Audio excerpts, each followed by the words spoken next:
Hello, everyone. Welcome to this week's episode of the Sky Sports F1 podcast. And joining me for this one is Karun Chandhok from his hotel room in Las Vegas. Karun, hello. How are you? I'm good, thank you. Yeah, just got here a few hours ago. And there's some really dodgy looking art in my room, but, we are in Vegas. My first time here, never been to Vegas before. So, looking forward to the weekend. I think it's there's obviously a lot going on off the track. The hype is off the chart. But if I'm honest, Matt, as an F1 super geek and a Sky sort of resident super geek, I'm most looking forward to what's going to happen on track. I was going to pull you up on this because you put a tweet out earlier this week about how you're actually looking forward to the sporting aspect as well. We've obviously had Miami, haven't we, most recently as kind of a new track on the calendar. We know America does it bigger and bolder than a lot of the other races. And yeah, there is going to be so much around it. But for you, what are obviously the sporting spectacle? What in that sporting spectacle are you most excited about? I think coming to a new track is always exciting. There are always unknowns. We don't know, for example, what the track surface is going to be like, what the curbs are going to be like. But around here, I think there's an extra real curveball for everybody, which is the temperature. In the daytime, it's like any desert, I suppose. There's at this latitude, it's going to be 20 odd degrees in the daytime, and it's going to be 7-8 degrees at night, and that will have a huge effect because they've got big long straights around this track as well. There are parts where you're going to get top speeds just shy of Monza, so even faster than we have at Spa, for example. Very, very high speed. There's a section which is about 1.9 kilometers, which is taken at full throttle, so it's going to be over 200 miles an hour, 350 kilometers an hour, and there's a lot of cold air going onto the brakes. The tire temperatures, so let's take Baku as a comparison, right? They've got that long section from turn 16 up the start-finish line. On that straight, the temperatures drop about 30 degrees. Bearing in mind, it's going to be 30 degrees colder here. That drop in temperature is going to be massive. And when the drivers get to the end of that straight, hit the brakes, cold brakes, cold tires, that's going to be really challenging. So I think try to get the lap right in qualifying and get the braking zones. As a driver, with a new circuit, that's the first challenge, is to try and work out with the track evolution. You have to try and guesstimate and use your judgment. It is about judgment. Of course, it's skill, but it's actually about judgment, trying to pick where you need to brake. And when you've got the unpredictability of not knowing what's underneath your left foot in terms of the temperature and the feel from the brakes and tires, that's going to be very tricky. So I can see a few red flags coming up in quali and in the race, I think. So yeah, I think when we've got a new track with so many variables in terms of the conditions and the red flags and things like that, we could get some real jeopardy. I guess in Formula One, engineers, drivers, all like certainty, right? That's what you're trying to cling on to, and you're trying to predict conditions and trying to predict how a car will react in those conditions. For us as fans watching this weekend, it's going to be really exciting because as you mentioned, there are so many variables that can happen. If you were driving this race this week, how on earth would you prepare for a track like this? So the first thing is to get your eye into the actual track layout. Frankly, I just played the F1 2023 really? game, which, and I spoke to a couple of people in the teams, and I was like, what's the track map like? And they actually said it's not far off what they're using on the simulators. Yeah. They say it's actually pretty close. So for any fans out there, and I'm not plugging the game, I have nothing to do with them, I'm just a fan who got the game. Just so we're clear. I enjoyed it. I actually found a really tricky track to drive. I mean, I hit a lot of walls, especially that bit around the sphere where you sort of have to brake and turn. I think they're calling it turn 7, 8, 9, but you go brake and turn into the really tight second gear chicane, which was added on, after the original layout came out because the sphere was built there. And then the next one as well, there's a long left which slightly opens up before you turn sharply left onto the long straight for 12. Really quite difficult braking zones to sight the line. So if you're a driver going to prepare for a new track, the first thing is to get your eye into the actual layout. You want to get into a rhythm, want to make sure that you're fully confident of the track layout itself, where the subtle kinks in the road are, And then you start playing around with positioning. In those braking zones, do you take a tighter line and drive right straight? You take a wider, shallower line, open up the entry, but you're then trailing the brakes. So you're always braking with some lateral load. So you go into experimenting with the lines. You go into experimenting with the braking zone. And then the good simulators will be the ones where they can really start to replicate track conditions. So the teams will all have a way to adjust the grip on the simulator, so they can actually simulate FP1, dirty, dusty, green track, and then they can simulate track evolution.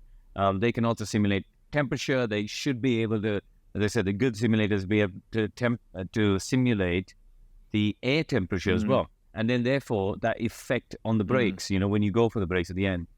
But that is the hardest one to simulate, if I'm honest, as a driver, because that on the day you've just got to go for feel, but the teams will be using all that information to try and work out what their cooling levels can be. They'll have, again, the big teams have a full car dyno, basically. So they put the entire race car onto this dyno, and they will run a Grand Prix distance to check the loads going through the gearbox and, when using the curbs on a street track, how the engine's going to work, and therefore work out the level of cooling they need.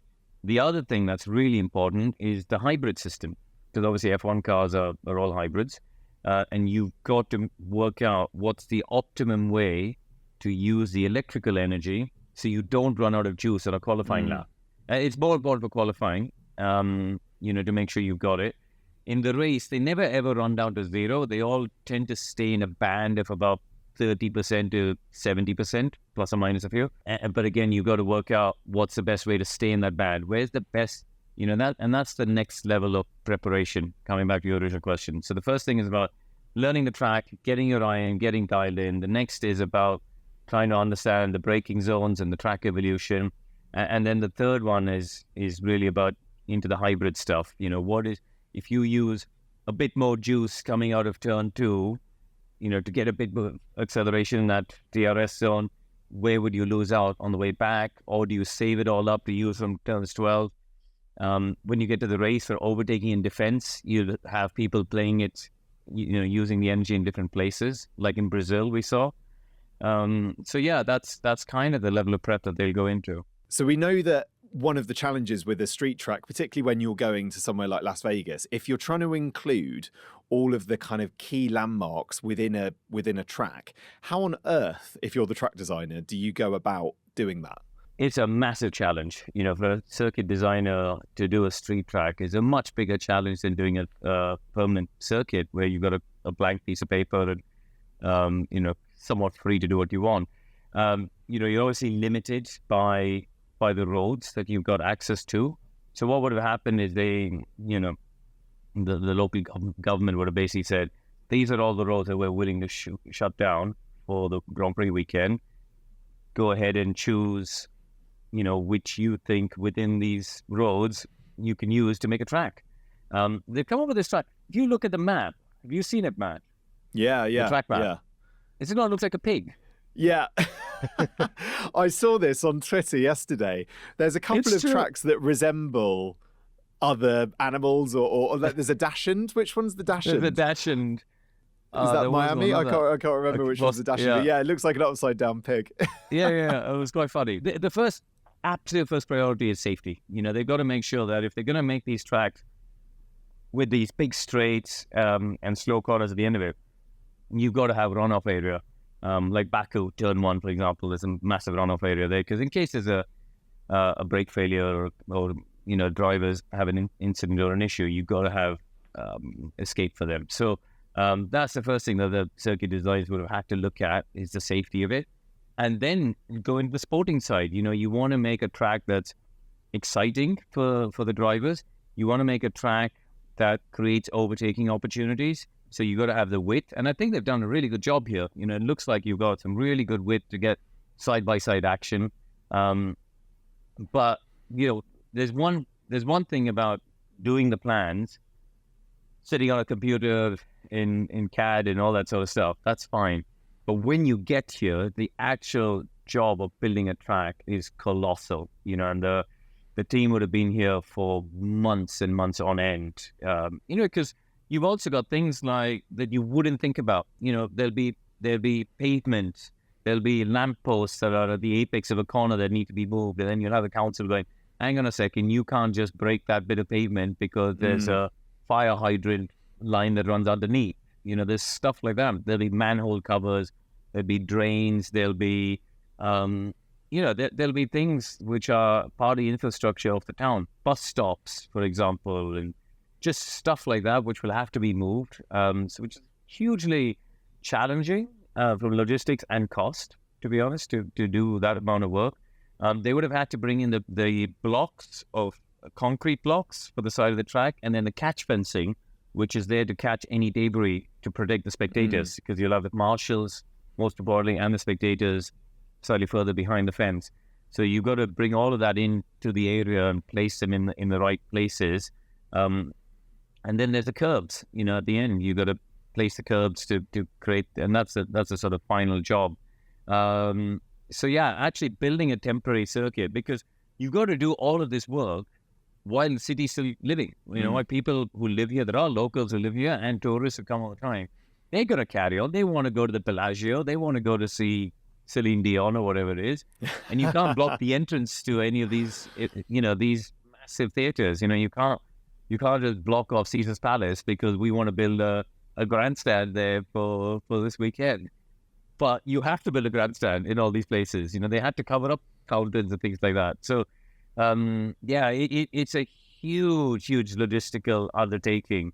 And it's a kind of thing which, you do wonder if somebody made a documentary, for geeks like me or people who are into construction stuff. And, it would be actually quite interesting to see the evolution from day zero until running the race, just what goes into building a street race. There's so much detail for an event that hasn't even happened. What then about the kind of this or an event that nobody's talking about? Yeah. We do have a race. We do have sessions that we're going to see cars in anger going around Vegas. And speaking of that, we've obviously, that track has been designed with the Vegas Strip in mind. So you've got the landmarks of the Bellagio and the Caesar's Palace and all of those amazing, iconic Vegas landmarks. Just a word then on the spectacle of what we think we might see this, because it's at night. It's going to be glitzy. It's going to be glamorous. It's under the lights. This is going to look spectacular, isn't it? Yeah, it will. It will absolutely look spectacular. I think, as far as I can remember, they haven't ever really shut the Strip down for a sporting event before. This is unprecedented. And, Vegas has got its own audience, right? Its own clientele, its own people coming here, its own tourists coming. It didn't really need to do F1, and fair play to the promoters of the sport at Liberty who've invested a huge amount of money. They bought 2 acres of land to build this pit complex and make it. So the pit garages, for example, I was seeing someone from Mercedes just downstairs in the hotel lobby. They're saying they're bigger pit garages and they get 90% of the racetracks. They've actually built facilities, despite it being a temporary track. They've built facilities as good as any other permanent circuit. So yeah, I think it will look spectacular. I think, I can't wait to see the helicopter shots of all the neon lights and all the rest of it with the cars running around. The drivers will obviously have to stay focused on the track itself. But maybe, again, one of the things is trying to pick references, as I said, for braking. When you're coming down the straight, doing 200 miles an hour, 350 kilometers an hour, sometimes it's quite hard to pick. You're focusing on the 100-meter board, and then you'll know, depending on the speed of the corner, you're going to brake at probably 80 meters, for example, before the corner. But sometimes with a street track, depending on where the marker boards are, they can't have it at eye level. At a normal track like Monza, for example, the marker boards are along the side of the track on the grass. On the street circuit, typically they have to mount it high up on the fence. So in the cockpit, if you're coming to a left-hander, it's quite hard because it's not on your line of sight. So you'll end up maybe using some of these lights and other landmarks that are around there as references to for the corners themselves. Let's hope they don't put too much on the sphere that's going to distract the drivers. The sphere is... What do you think they should put on the sphere? Well, I don't... I've seen some quite fun mock-ups. There was a green screen that someone put on Twitter of the sphere, and people have been putting all sorts into that on Twitter. I mean, it looks incredible. But I would imagine as a Formula One driver, as you're coming into that section, if it's flashing and moving and being disorientating, which I guess is the whole point of it, is to attract attention and to attract sponsorship and ad revenue, it's going to be quite distracting, is it not? I did hear that there's I think a couple of our friends have been to see it from the team. There's a show called the Earth Show, which is all about animals and stuff. And it's just, you could have lions, to jump out and roar as the driver turns out. That could be quite something, couldn't it? There's a petition to get some lions on the sphere, maybe for Max. Get some lions on the sphere to scare the drivers together. Just sort of finally on the event itself then, what do you think would be a successful event? Obviously we've got this for 10 years, so what are we looking for in this first edition of the Las Vegas Grand Prix that will make us excited for next year and the coming years? Listen, Formula One's... it's everything, isn't it? It's obviously, as I said before, I'm biased as a hardcore fan. I'm biased to the sporting spectacle of it. There's lots of others who are here because of the show but it's all part of it, right? I think I probably lean too much one way and there are others who lean too much the other way. But a success is both, unquestionably. You've got to have the celebs. You've got to have all of America talking about this. You've got to have the whole world talking about how F1 is the biggest show in town. And, I think having the spectators enjoying a good event, having the fans on TV around the world watching it going, "Ooh, that looks cool. I'd like to go next year," which is I think really important. We want Singapore is a great example of that, right? You get to I remember the early days of Singapore Grand Prix. I had loads of friends of mine in the UK who watched it on TV and thought, wow, that looks really cool. It looks amazing. Those helicopter shots you get of Marina Bay Sands and all that, it looks amazing. And then people from Europe have started going to Singapore Grand Prix, and that makes it a success because that's the point of these races, is to draw the fans in and put on a good show for the fans. When the fans do come here, there's no shortage of things and activities to do at all the different budgets. So, I think that, to me, that would be a success, is A, we have a good race on track, and B, we get lots of people here in Vegas, here in America, but also all around the world talking about what a good event it looked like on TV. Yeah, and I'm sure it will look great. We've got the opening ceremony. I think that's later today, or sorry, it might be. Do we? It might be tomorrow. I was going to ask who you're most excited about seeing. Talking of stars, we've got John Legend, Tiesto, Will.i.am, 30 Seconds to Mars. I think Kylie might be there. Who of those are you gonna? Whose merch are you buying? I haven't got. I haven't got an invite, so I have no idea what you're talking about. So clearly, I didn't make the list. Oh, I'm sure if you I'll be sitting at the Dunkin' Donuts outside our hotel, trying to listen into the music. Oh, I mean, this is certainly a pretty good lineup for an opening ceremony. Before I let you go, what are you up to the rest of today? We're recording this on a Tuesday. Obviously, everything is a day earlier for Vegas. So Tell us what you got planned for the rest of today. As I said, I've never been to Vegas before, and I've not seen the track. I drove it on the game, as I said. But so I'm going to go into the circuit, have a walk around the track. The road is still not closed. It's still open to public. So there's taxis and cars and buses and all sorts driving around it. But that's like when we go to Monaco or, other street tracks we go to. So the track is technically open for public to drive around. I'm not sure I can convince an Uber driver to do a lap of it on the racing line. So I might just brave it and go for a walk. It's the second longest track of the calendar. It's only after Spa, 6.2K. So that'll be a nice little walk to get the blood flowing after the epic journey across the pond from the UK. Yeah. That's what I'm going to go today. I'm going to go have a walk around the track and just go chat with some of the teams and drivers and understand a bit of how their simulation and prep work has been going for this weekend. And try and stay awake till goodness knows when, midnight, because that's when the session's going to be. Well, I didn't get the invite for the opening show, apparently. So... Yeah. If I'll anyone's just, listening who's going to the opening ceremony, who's got a +1, Karun's available. Nice one. Karun, thank you very much. Really appreciate your time. Enjoy your day in Vegas. I'm sure there's going to be plenty to dissect next week. So we'll be back next Tuesday to look back at the Las Vegas Grand Prix. Hope you can join us then. Bye for now.